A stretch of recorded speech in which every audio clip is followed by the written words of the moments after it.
Guten Abend, this is Hendrik. And what I like to do from time to time, I like to head to this website Reddit, where you can see lots and lots of crazy breads.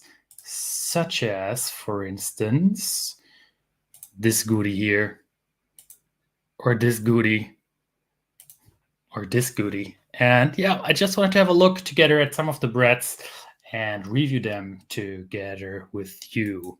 So there are lots of crazy breads waiting for you. If you want to submit an additional bread, you can just publish it on Reddit in the sourdough subreddit. And we're going to be sorting by new, and then we might be able to have a look at it as well. So I'm very excited to see what crazy things are going to pop up. Yeah. Hello, everybody. Ani, Hendrik, nice to meet you. Yeah, it's been a while since I live streamed. I also just recently upgraded my camera a little bit. I don't know if you can see that, but it overheats after a while. Anyways, so let's go. The Reddits. So here, yeah. So that's the r sourdough subreddit, reddit.com/r sourdough. I'm also going to be putting it into the description. I recently was doing an Ask Me Anything over there, and I had so many amazing questions on sourdough bread. Seriously, if you need some help, this is a really good place where you can ask questions. And of course, also on our Discord server, which I'm also linking in the description. So you can submit a few questions here, but you can also submit a few pictures. And let's have a look at this one. I made tiny sourdough bread with turmeric and carom seeds. Carom. I don't even know what carom is. We Germans and our English. So, interesting way to bake the bread, that's for sure. So in a very tiny oven, with an additional bowl of water, I would say this already looks quite advanced as far as I can say. When I was living in a smaller flat, I also just only had an oven like this.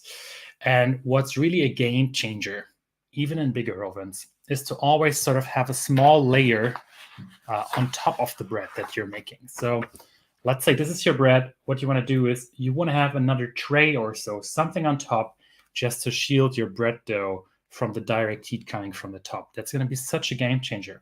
What's going to happen is some of the water will evaporate. It's going to stay below that tray. And yeah, you just have such a steamy environment. You don't need to get yourself a Dutch oven. It's not needed. This trick really is my preferred way to bake bread at home. No tools, so simple. And yeah, perfect steamy environment. So I think this bread is pretty good. It looks delicious. And wow, look at the nice and fluffy crumb. So I always say crumb, but I think it should be crumb. Crumb. Sorry for my pronunciation. So what do you think? What do you think about this crumb? I think it looks nice and turmeric, nice and fluffy. I would totally eat that bread. Cardamom. Yes, probably. So Mika was saying it might be cardamom here. Yeah, maybe that's actually true. Could be cardamom. Then we also hear Summer Deep. Hiya, here's your Twitch fan. Hey, thanks for joining. So all I would say, super good bread. Maybe just work a little bit more on the steaming setup, because what you can also see is you have several pockets here closer to the top. That's sometimes a sign that the crust forms too quickly, the bread can expand, and then you see those large pockets towards the top. Next picture. First full-size loaf baked in 5 quarts Dutch oven. Are you seeing this insane oven spring? That looks so good. Maybe even too big of an ear for me. Nice one. Very good. Well done, Tamil Tiger. Well done, Mr. Tamil Tiger. I would probably skip the rice flour. I don't like it too much these days, unless you want to be adding a nice decorative pattern here. Other than that, I think it's a great bread. Ear a little bit too big in my experience. It's going to be a little bit hard to slice, and it might even be a little bit too dark. But other than that, from the crumb structure, really, really good. So first full-size loaf baked. Seriously, this is so much better than any of the breads that I have been baking before. Well done. Next one. Oh, Next one is here. Yes, overproofed. I think I need to switch to. Are you guys still able to see this? Yes. This one here, overproofed, felt like the base of the oven wasn't hot enough. 480 degrees Fahrenheit. I think I actually made a small table here, didn't I? Didn't I make a small table here? Not this one. I think it was just to show the different temperatures. I'm so bad at Fahrenheit. I don't know everything by hand. I don't have it, but let me just Google that real quick. Serpent Rider, uploading right now. Yes, please do. That would be awesome. So that would be 480 F2C. 250 degrees Celsius. So if you're baking a bread in a home oven, 480, it's too hot. You want to go more toward like 440 Fahrenheit. That's 230 degrees Celsius. Don't go too much. But that's not the problem here. The problem is that this bread is definitely not fermented long enough. You always have two stages. You mix everything together. You make multiple doughs in one bulk. That's called the bulk fermentation. And then afterwards, you have the proofing stage. But the majority of the fermentation happens during the bulk fermentation, where you ferment everything in bulk. You shape the bread, you degas it a little bit, and you just want that to be inflated just a bit again. And those large pockets are sort of like when you're making a pita bread at home in the oven. You want it to pop. And this is exactly the same thing that happens here. There's not enough gas inside. That's why this happens. Even if you were to directly bake your bread after the bulk fermentation, it wouldn't look like this if you ferment it on point. So definitely several things here. It's not fermented long enough, yes, and the oven is also too hot, although I can't really see it here that the oven was too hot. It's mostly the fermentation that's a little bit off. Right, John. Yes, John, you get a point. I should have just opened up the calculator. I'm on the Mac, the Macintosh. Next one. Help needed. Is this underproofed or overproofed? Yes, from the wording again, it's not proofing here. So proofing starts at the end. It's under fermented.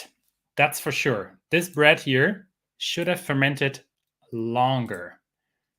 Can you see? Oh, no, not like this.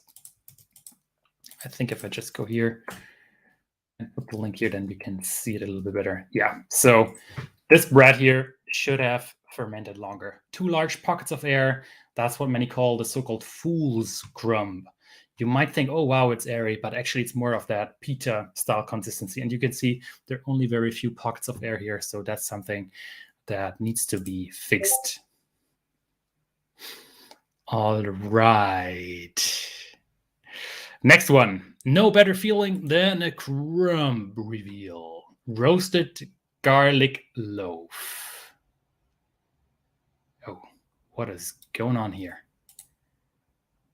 That's a little bit too bright. Okay. Can't look at that one. Here, by the same person, roasted garlic sourdough loaf. Wow, look at this. Are you seeing this? Those nice chunks of garlic inside? That looks so good.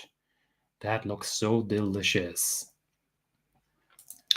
Moishar, thanks for joining. Thanks for the great question. Why would a sourdough collapse? That's typically a sign when it just becomes very flat that you have actually over-fermented your dough. That's the reason why the bread typically collapses. So over-fermentation is the reason. And what happens from a scientific perspective, you have bacteria and yeast in your sourdough.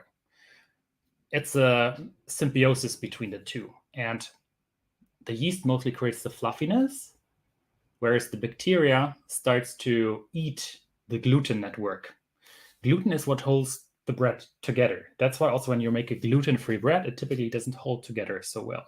So it holds together, but over time, the lactic acid bacteria and the acetic acid bacteria, they are eating this gluten. And this means at some point, your dough can't hold together anymore, and it's just gonna collapse. So flatbread typically means you have had too much bacterial fermentation. And you can validate that if you wanted to by, for instance, getting a pH meter, for instance, or just tasting the dough. Actually, just taste the dough. Does it taste very sour? If it does, then you very likely over-ferment it. That's what I see many people doing, over-fermenting. Hope that helps. Let me know. Next bread here, the roasted garlic sourdough loaf. I like it. There could be a bit more garlic inside, I would say. But other than that, I think it looks pretty good. Nice oven spring. It didn't open up that much.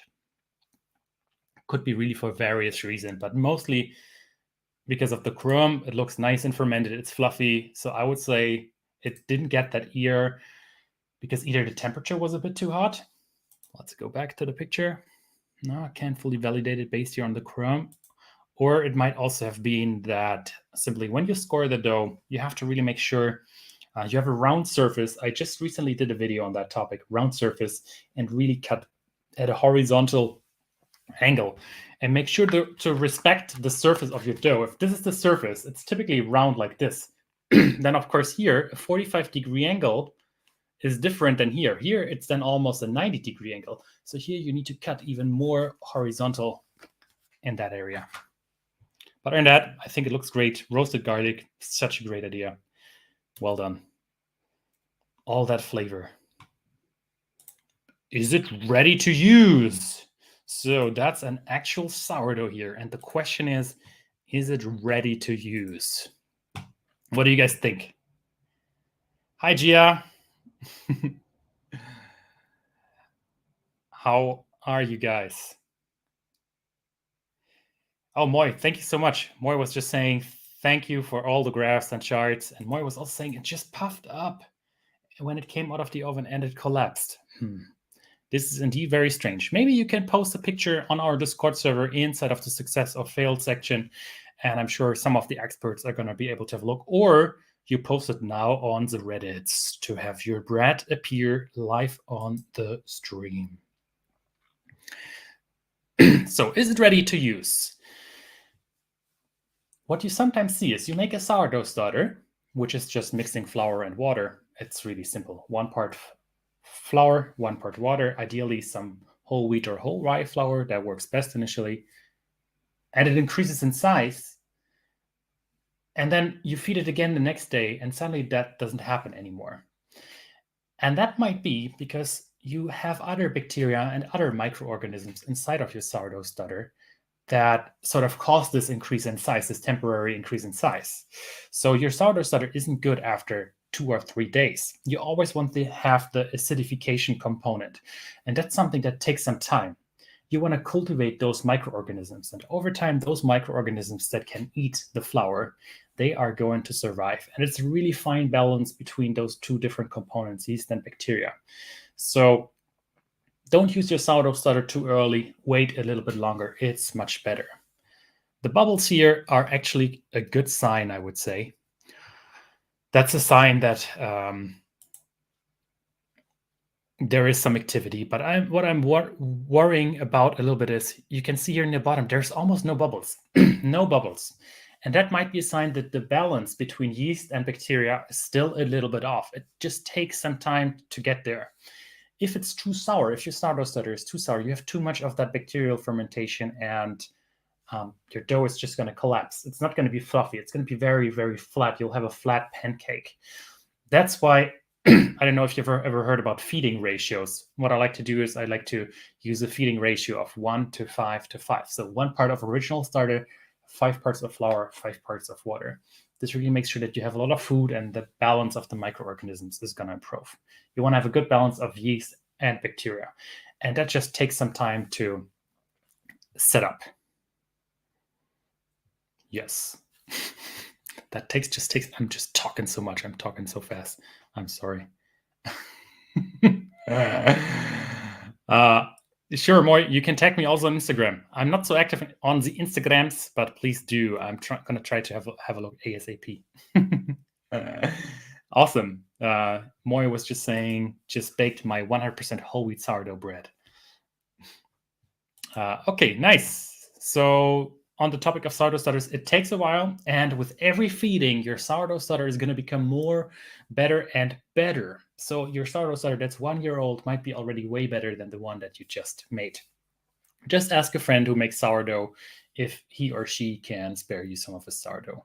And in fact, I recently did an interview with somebody who studied sourdoughs, and she was telling, if you buy a popular sourdough, then you'll have those microorganisms inside of your sourdough. So that might be an idea as well to also jumpstart the development a bit. You could, of course, also then mix together your sourdough with this purchased sourdough and to make sort of babies to make a super sourdough. Gia has a question. I want to ask how to revive a starter that is not rising. Great question, Gia. The problem why it might not be rising is that you have too much bacterial activity inside of your sourdough starter. The bacteria eats your gluten and your sourdough doesn't rise. In general, rising isn't the main factor to consider when evaluating whether a sourdough is ready or not. Keep feeding it for a few days, and at some point, the ratio of yeast to bacteria is going to change. That's the best thing you can do to get your sourdough starter into production mode. Great question from Moy. Sorry, me again. So glad to be chatting with you. Yes, it's such a pleasure. I should be doing this more often. This is a lot of fun. When will you send your half-baked sourdough to Canada? To everybody who's just seeing this, I'm currently evaluating a business idea where I'm baking bread for 30 minutes. And then afterwards, I'm putting that into an airtight container and then I'm shipping it. Sort of a delivery bakery. I'm currently evaluating how it could work. There are so many issues on this topic, but I just sent out the first bread to somebody who was subscribed to this channel, and the feedback was relatively good, but there were some issues. I just posted the video earlier this week. And maybe at some point we can also ship some bread to Canada. But seriously, I was thinking more of a concept maybe to run a decentralized bakery at some point with everybody from the community. Maybe that's something worth exploring. I'm still thinking about it. And on Discord, everybody is commenting on this. It's super cool. Maybe to just run a bakery, not me running it, but all of you running it together with me. A bakery that's where you can just put in your bread, because it always happens. For instance, me, I have bread and I want to give it to some neighbors or other people nearby. You just post your bread and other people can either just pick it up from you or purchase it from you, something like this. Hope that answered the question. So maybe soon to Canada. I'm not 100% sure yet. Let's go to the next bread from the Reddit. So everybody who just joined Reddit is a really good community also to learn about bread. And I'm just going through some of the breads here to offer some feedback and share it with you. Help, what happened? Let's check this out. Oh, nice scoring pattern. You get that when you sort of make a rectangle, and then this is going to increase like this. I love it. I also love here the pattern from the bandage, and looks very nice and rustic. Okay.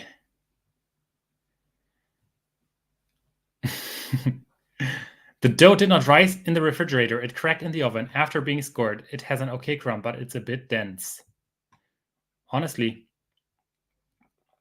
I think this bread is looking great. I don't see what is the problem. I like it a lot. Yeah, it looks a bit dense, but if you're making a whole wheat bread, it's typically a little bit more dense. And I really like this rustic look here. This would be a bread that I would totally buy and eat. I think it's great. With whole wheat, this can happen a lot more. I was thinking initially, okay, maybe there's rye involved, because if you're using rye flour, this can happen a bit more often. What do you guys think? This looks like a great bread, doesn't it? I wouldn't know how to complain about this bread. I think to me it looks perfect.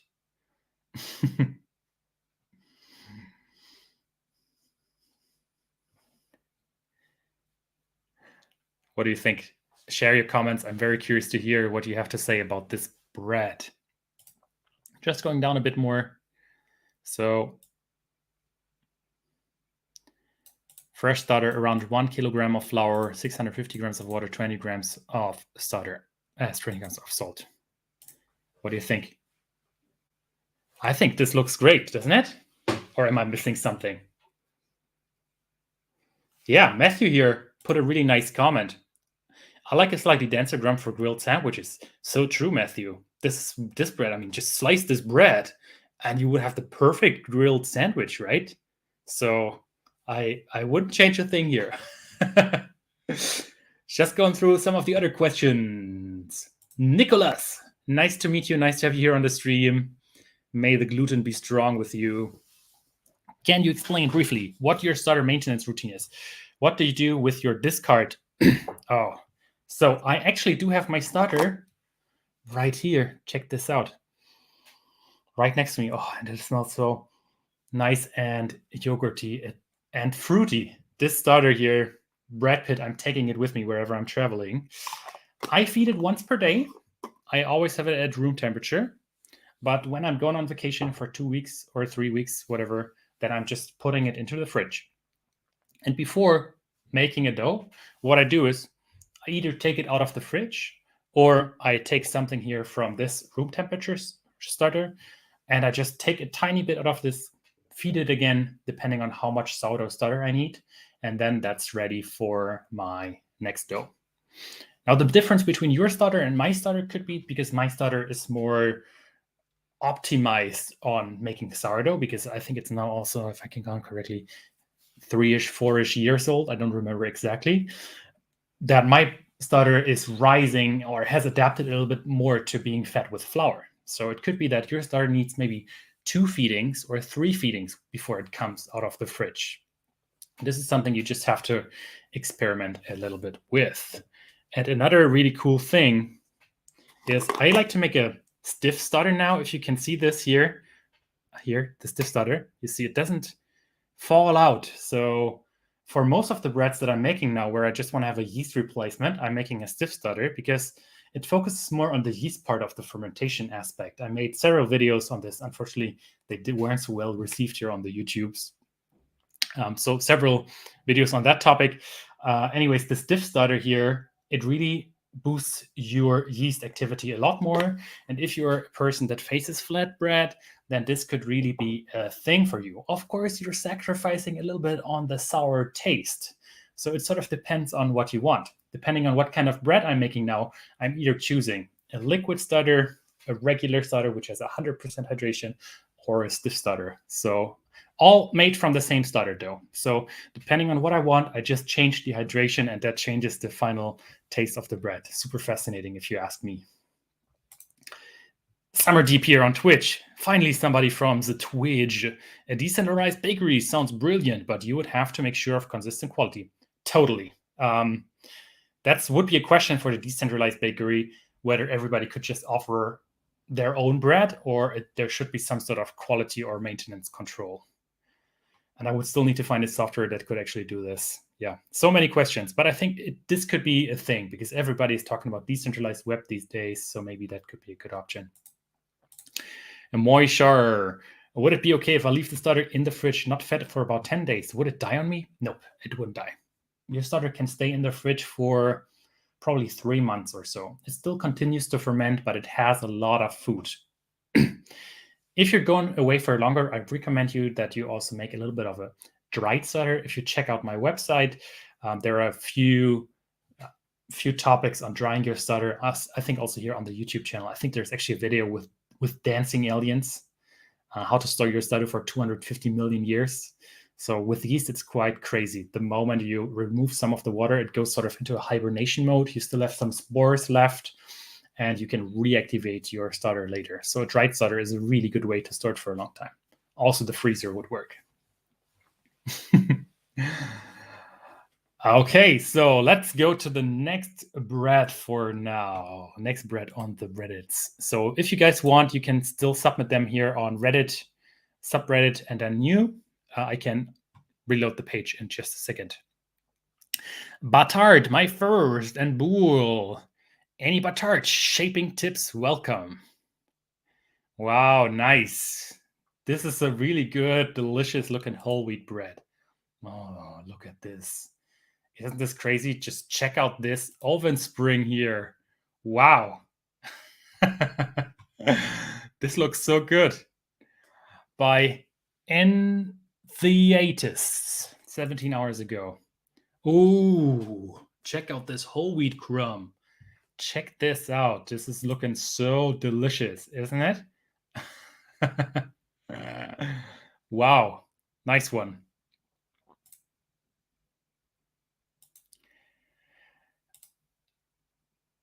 I wouldn't know what to tell you here, what to improve. I mean, what do you guys think? But to me, it looks so good.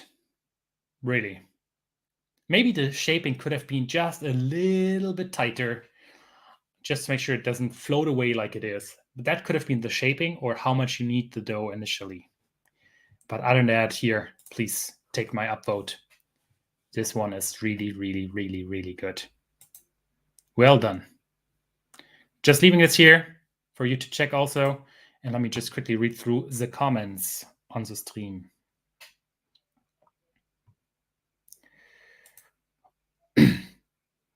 What is a good substitute for whole wheat flour in my country? Whole wheat flour is just white flour. Wow. Gia.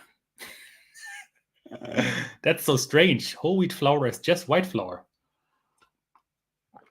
So what I know is that sometimes it's ground very finely, but then it's actually whole wheat flour, but it's just more finely ground whole wheat flour. Malaysia. So Gia is from Malaysia. Hi to Malaysia. Hope all is good in Malaysia. Never been. Do you seal the starter jar tight or do you let some air go in and out? Most of the microorganisms from your starter are actually coming from the flour. So I'm not leaving it airtight because you might have some CO2 production. I'm just loosely covering it with a kitchen towel. But don't worry too much about it. If that doesn't work, it doesn't have to be airtight. It doesn't have to be open. It's mostly the microorganisms you already have on the flour that are going to make you the stutter.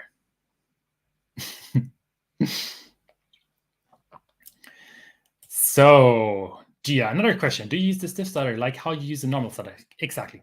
When you're making a stiff stutter, like the one that I was just showing here, I'm just using it exactly the same way how I'm using a regular stutter. If the recipe calls for 200 grams of regular stutter, I'm just replacing it with 200 grams of stiff stutter. It's going to reduce the hydration a little bit of the dough, but it's marginal.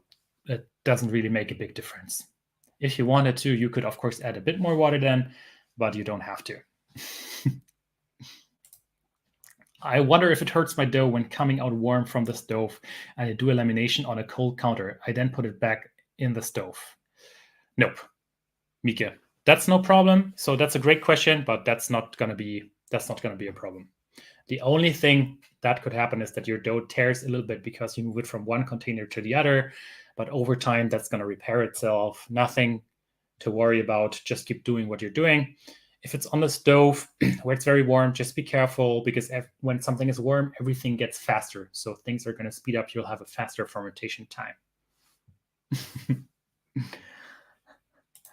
Simon Ringstad, you could add bran. Yes, on the topic of whole wheat flour. Yes, you can always add a little bit of bran. That's actually a very good idea.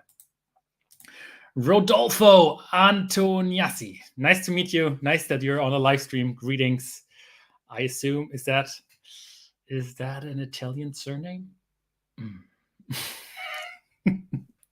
I don't know. You could submit it on Reddit new, or you can always join our Discord server, which I'm also linking in the description, which is already in there, and submit your bread there in the success or failure section, depending on what you think it is.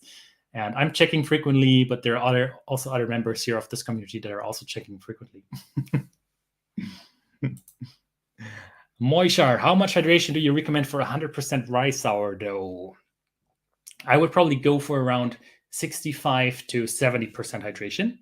If you want to bake inside of a loaf pan, you can go up to 100%. It's going to be very liquid though, but seriously, crumb is going to be so moist and so delicious. It's one of my favorite breads, actually. Not many people like it, but me being German, close to 100% hydration, rye bread, so good. Alexis Chavez. Hi, welcome. Nice to see you here in the chat as well. Okay, so let's go to the Reddit's back. CAP00, excellent ear and crust on my bake from this morning. What do you guys think about this bread? Any thoughts? 70% water, 20% starter, 2% salt, and then some additional water for mixing. I think, take my upvote. Well done. Duck cap. Nothing to add. It looks perfect. I would totally buy this bread. I also love how you have a thicker crust. Many people, I think, don't add enough crust to their bread. You want to have that crust that adds you all that flavor. So a good crusty bread, that's so important. By Geminizi. Wow, some more baguettes here. Look at that. Look at those baguettes, guys. Whoa. Look at the crumb here of those baguettes. That's the kind of crumb you want to have on your baguettes. That's looking so good. Nice. The ear didn't pop everywhere. Here it looks a little bit better than here. But overall, I think well done. Nice looking baguettes. So for baguettes, I talked about this before. The scoring angle, how you use your razor blade or lame to make the incision is very important. You want to cut almost very, very horizontal there. You want to sort of flay the dough. I made a video on this, reviewing also some of the experts on the topic. That's going to help you to get that ear. Plus, you want to have a lot of steam in your oven as well. Very, very, very important. What do you guys think about those baguettes? They look amazing, don't they?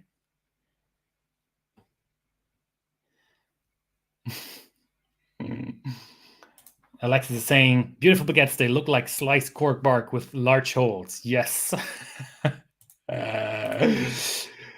Summer deep. Now, baguette is a good point. I would love to see you do a sourdough baguette. Oh, yes. I still think, though, that I'm still a beginner when it comes to sourdough baguettes. I need to practice so much more, but eventually there is going to be a video when I'm happy with my results. I just like to show you guys the perfect recipe, not something that's half-baked. Okay, that was really bad. Looks really good, but maybe needs longer fermentation. Maybe the fermentation could have been pushed a bit further. Yep. But I would say probably scoring and baking settings. That's something that should be improved here.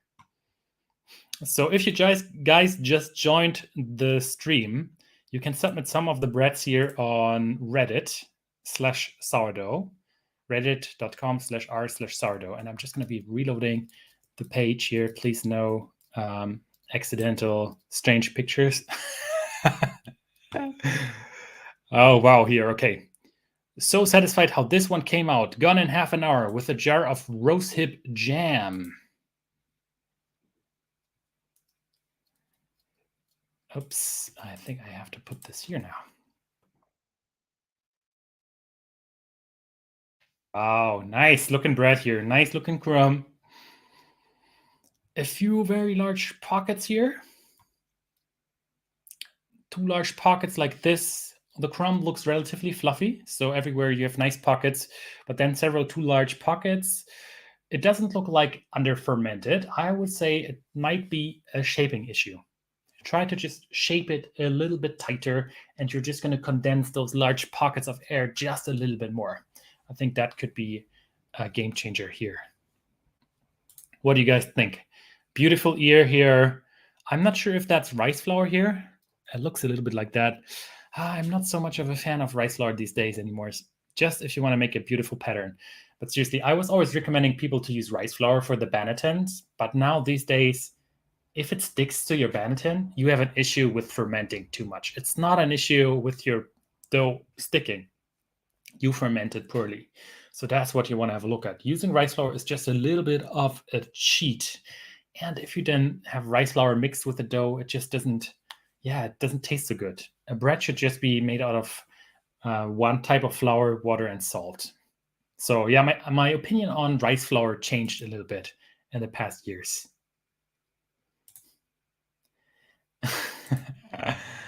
TV, I'm trying to lose weight, but I'm a baker. Any tips?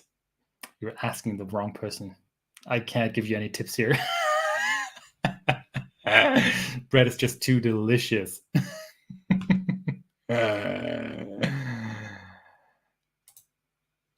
Oh, okay. I'm sorry. I'm so sorry. AP flour dusting before scoring. Interesting. Then I would be very curious to know why you actually did it. Why did you? Maybe you can enlighten us. Why you dusted it with additional all-purpose flour? What was the reason? That would be interesting to know. Please share in the stream. Nice bread overall, though. I think it looks very, very nice. Thanksgiving focaccia. Actually, I'm no expert on focaccia, so I wouldn't be able to necessarily evaluate this. I wouldn't have an opinion. It looks delicious, looks a little bit open.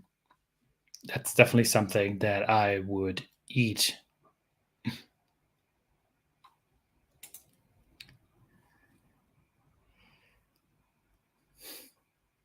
And I do have another one here from Torrenter. Right. This is another one from Torrenter, previously already submitted. And this year really is a sign of not fermenting long enough if you have those large pockets of air.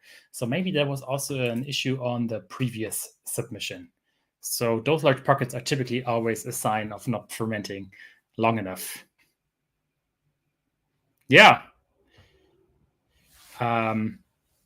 Right. Yes. Sorry. That's actually a really good comment by Adam. You're totally right. That's, of course, also good. But I wouldn't like to, I wouldn't want to switch between sort of this category of, I'm just saying wheat, like rye, spelt. I think there you can just mix and then just other flours. That's just my personal preference, though. My personal favorite bread is actually a mixture of 50% wheat and 50% rye. We Germans call this Graubrot, gray bread. I think it's just very, very delicious, this type of bread. Yeah, so it's already been half an hour, and I think it was a lot of fun. I hope everybody, you learned something new if you're watching this a little bit later. Feel free to tag me on Reddit or to join our Discord server where you can post a few more pictures. Let me know if you like this sort of format in the comments, and I'm happy to be doing another live stream with you. And yeah, it's been a lot of fun. I think this is a great community. And one more time, big thanks to /r/sourdough. I think it's one of the best places where you can go to also learn about sourdough bread. So if you have a question, this is also a really great place to ask additional questions.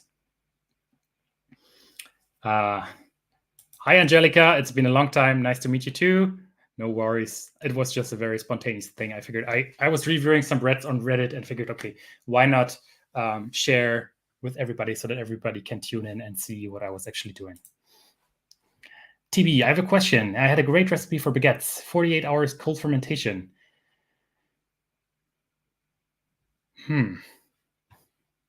TB, can you please share this also with us on the Discord server? That would be very nice to see what you're actually doing.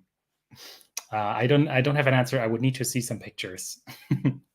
Thanks, everybody. Have a great evening. And as always, may the gluten be with you and happy baking. See you. Bye.